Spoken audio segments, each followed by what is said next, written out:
Catherine Hoggle was back in a courtroom this afternoon. Hoggle, who's accused of killing her children, is trying to use an insanity defense, but the state is challenging that effort. News 4's Darcy Spencer has been covering the case since the children first disappeared in 2014 and has the latest on what this could mean for her murder trial. This case has dragged on for nearly 12 years, and now there may be another delay. Catherine Hoggle's attorneys plan to use an insanity defense, but the state's attorney is fighting those efforts. He says in these court documents that they waited too long for that plea.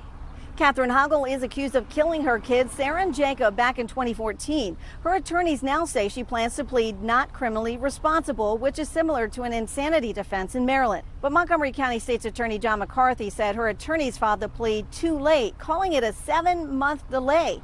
And he says they didn't provide good cause for the late plea as required by law. So McCarthy is asking a judge to deny the plea. The issue played out at a court hearing this afternoon. No decision was reached. A judge scheduled another hearing for next week to continue hammering out the issue ahead of trial. The controversy is also placing the trial date in jeopardy. The state's attorney says he hasn't received any information from the defense relating to Hoggle's criminal responsibility in the case. And according to court documents, McCarthy says this will absolutely require the date of the trial to be pushed back.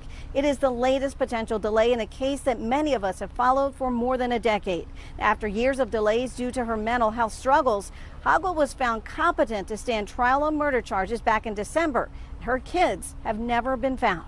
The hearing at times was fiery between the state's attorney and Hoggle's defense attorneys. At one point, her attorneys say they didn't receive critical information they need in the case. The state's attorney says everything has been turned over.